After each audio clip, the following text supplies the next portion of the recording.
Speaker, House of Representatives, Right Honorable Abbas Tajudeen, has stated that no amount of oil drilling and selling will take Nigeria out of underdevelopment, suggesting diversification of the economy.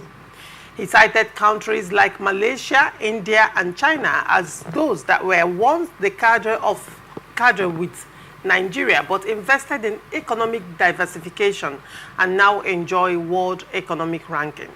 Tajudeen, while delivering the Al-Hikmah University Ilorin's 14th convocation lecture titled Beyond Oil, Exploring Alternative Revenue Potentials for Economic Growth and Sustainable Development in Nigeria, on Monday said both the government and the citizenry must be psychologically prepared for the paradigm shift. The legislature said there is an evil associated to the nation's over-reliance on oil revenues, highlighting the economic, environmental, and structural challenges it has caused the country.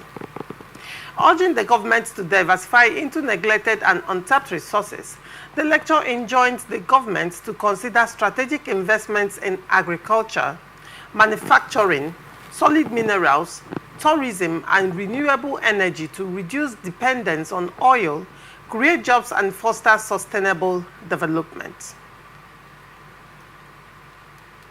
According to him, institutional reforms and partnerships can unlock the potential in agriculture, solid minerals, manufacturing, and renewable energy. Investing in non-oil sectors can stimulate economic resilience and reduce dependence on volatile oil markets, he posited, adding that countries like Norway, Malaysia, and China achieved economic stability through diversified economies by focusing on fisheries, agriculture, renewable energy, and manufacturing. He said Nigeria must adopt similar strategies to maximize its potential. What do you make of this story? Well, it's a whole truth. Okay. That has been spoken there. Malaysia, India, China. In fact, Malaysia that came here and took some of our palm kernels. Today is even a leading producer of palm, well ahead of Nigeria. And you recall that during the Vision 2010, that the Malaysians were here as consultants to that Vision 2010, to that body. They were here as consultants. So it's quite unfortunate where we lost it. And people always blame the era of petrodollar or petro naira. And now, coming back, you know, all of us are now seeing the petroleum sector. And we are seeing it from, to some extent, the negative angle. So, in fact, some people have also talked about the oil costs. Talking about the challenges emanating from our commitments or our engagements in the petroleum sector. In fact, so many people have even claimed that it is responsible for our underdevelopment, which I don't think, maybe to some extent. In some extent, the oil-producing regions. I don't think it's also wrong, because I don't think it's totally the picture that we are painting about it. Whether I would like it or not, the advent of petroleum and petroleum production had also helped Nigeria, you know, in terms of putting together infrastructures, in terms of education, in terms of living standards for the people. Where we got it wrong was to have neglected sectors such as agriculture, which, because a country needs to feed itself well, and agriculture will also leave some, especially cash crops, for exports. It's supposed to be a major foreign exchange earner. It was the mainstay of the economy before petroleum. But now, in fact, thanks to him for identifying other areas, the area of tourism, solid mineral. I was hoping that Tajudeen Abbas, first of all, will mention that, because let's be realistic about that. I was expecting he will, first of all, mention solid minerals in the north. Yes. Particularly considering that we have gold in commercial quantities in the north. Yes. We have diamond in commercial quantity in the north. Yes. We have, I mean, the north is blessed. You know, when we talk about gold and diamond, we have gemstones in commercial quantities. We have precious stones like ruby and all of that in commercial quantities in the north. The north is blessed. We're also blessed. We are also blessed with solid mineral here. Yes. Here but the mining sector is privatized. Yes. While the oil and gas sector it's on the exclusive list. Yes. Now the economy of the country is now solely based on oil and gas sector, which makes it a mono economy. Do you understand? Yes. Now, the oil producing regions are suffering underdevelopment because most of these regions were mainly into fishing. Yes. And now this oil spillage has killed aquatic life, and even some of them were into farming as well. Yes, farming. Their lands are no longer as fertile as should be. That's what Ogun is suffering. Thank you. Yes. 13% derivation fund, one would expect it to be pushed to, to a large extent ameliorate the effects of these things. The people are not seeing it. Should we even look into that? The fact that even the oil exploration to a large extent has negatively affected the economies of these oil producing regions as well. Yeah, if we drive that argument too far, that's why I said that we have to balance it, unlike the impression that is always being given, as if the oil production or the advent of petroleum has become a cause. All negative. Yes, all negative. You have to also counterbalance it to the fact that, at least with oil, in fact, it was the economy that gave you the boost, to do some of those things at the time when we had Africa as a centerpiece of our foreign policy. Where Nigeria was respected in the international arena, but we lost all of it. Instead of, investing the outputs, the gains into more strategic industries, we lost all of it. But I need to also say that perhaps there's a little alteration, when we say that solid mineral is completely that of private concerns. I don't think that there's a separate law for solid mineral and that there's a separate law for oil and gas. Because the law is very clear. Anything 3 meters below the surface of the earth. And some of these things like solid mineral are below the surface. So why is it not in the exclusive list? I think what happened was that some of these things, mineral resources are all in the exclusive list. Why is it privatized? Yes, because it was not given any priority, and so some politically exposed persons now took advantage of it. Otherwise, there's nothing that says that, and that's why I'm saying that. Don't you think that the call for diversification of economy by Tajudeen Abbas, the National Assembly, and all the political heavyweights that have been talking, don't you think it's mere lip service? Don't you think it's mere lip service? No, it's telling Nigerians what they need to hear. It's not. It's not lip service. It's not lip service. Up till 2012, there was no clear-cut mineral policy. In fact, no law on solid mineral. So, but after 2012, going forward, the matter it came to the fore. In fact, it was highly discussed. And since then, there have been the tendency, not just tendency, attempts, and currently it is right there, the acts trying to control the exploration and exploitation of minerals. In fact, we have it used to be under mines and power and all those things, but now we have, at some point we had a Ministry of Solid Mineral. Yes, we had a Ministry of Solid Mineral. So, Desiane Madueke was at some point, you know, also a minister in that, and after that, so many other people have also been appointed. But I think she's one of the pioneers. The question is, now, up until now. Yes. So currently, efforts are being made to make sure that it is streamlined, and there's a law that is regulating the exploration and exploitation of solid minerals. You have a minister that is doing well. You recall that recently we are told that is this Zamfara? I think it was Zamfara State. Sold some gold bars.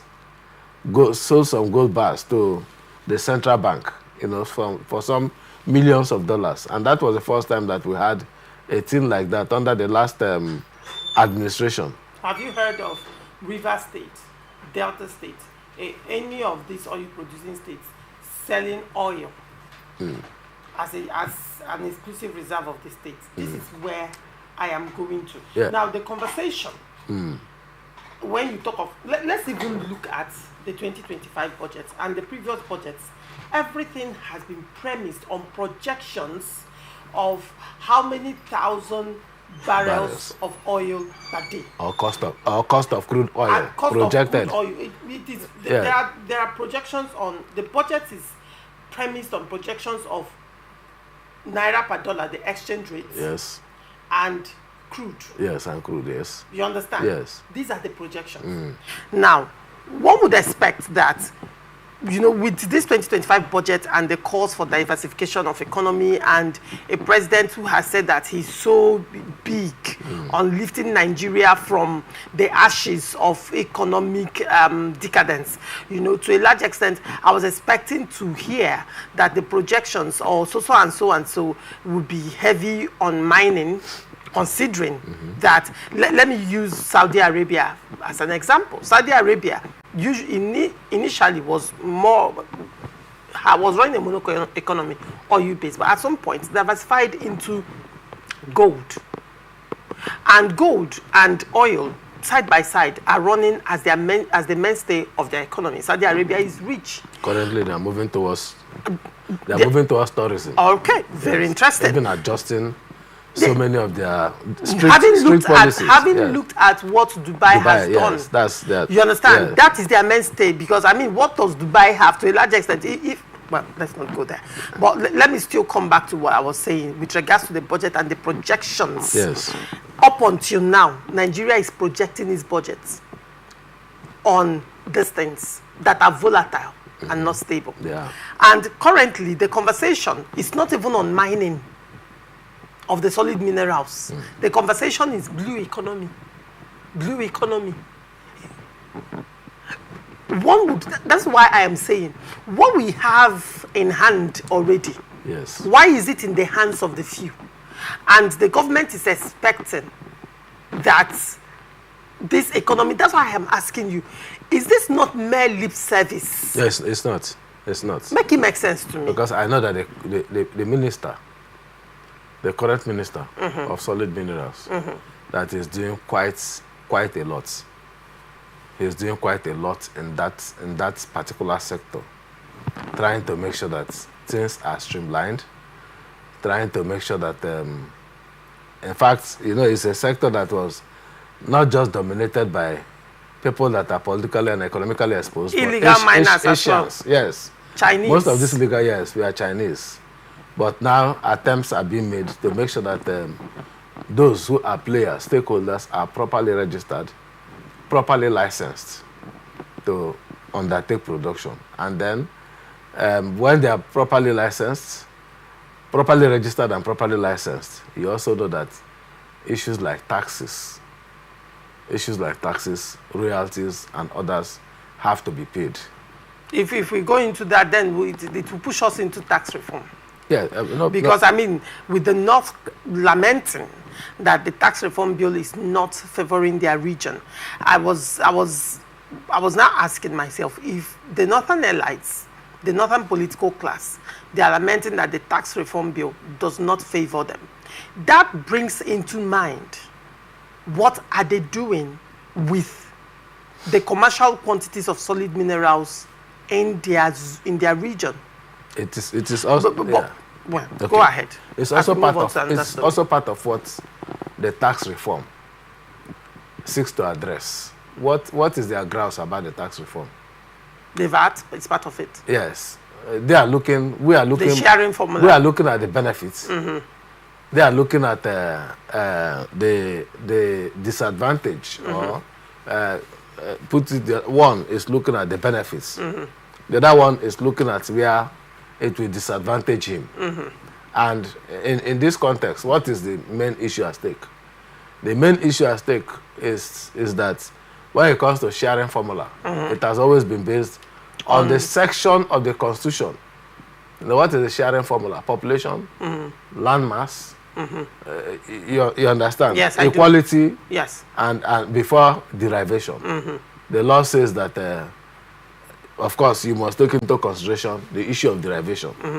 Now the VAT, up till now, favors them. Talking about equality, in fact, as much as 30% or more is given to population. And then another percentage. Even though the population has not been productive. Yes, the population, even arriving at the population, even is how we arrived at the population that we have. It has been projection.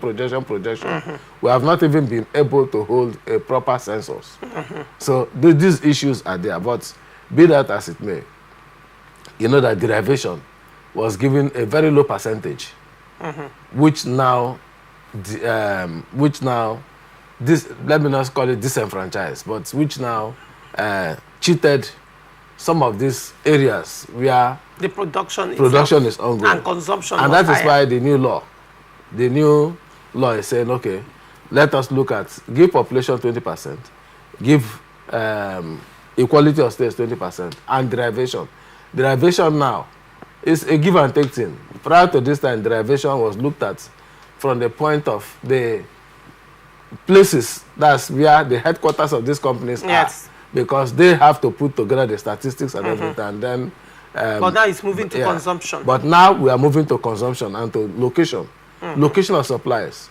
So we expect that if you say, in fact, ordinarily the tax reform law will actually encourage them, you understand, to also look at the solid mineral sector.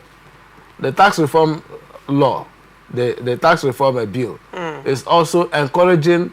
That's why we have the joint tax committee at the state level, and we also have for the local governments. Now that we are talking about financial autonomy, because very soon now it's like Uhuru for the local governments, but very soon we'll begin to hear about things like zero allocation and so on, because the local governments, which before now have always been covered by the state governments. Most times the state governments that cover the gaps of the local government. Now that they have the resources and more resources, they also have key sectors like education and health that they must take responsibility for. And before you know, we're having other issues. So it's not yet, we are not yet there. We are not yet there. Yeah. But then finally, as we wrap up in this on this story, what is your final take or your closing point on this advocacy by Tajudeen Abbas that Nigeria should diversify? Yes, for me is very apt. We have to diversify. In diversifying, we also have to go back.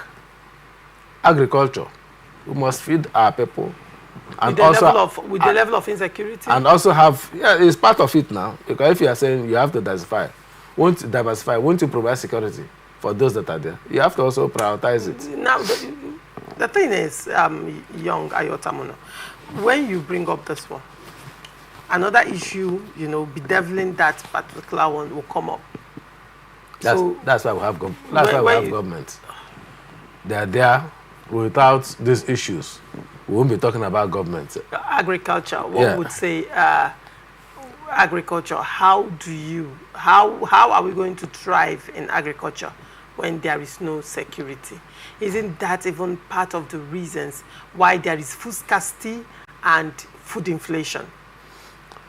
Well, that could be an opinion at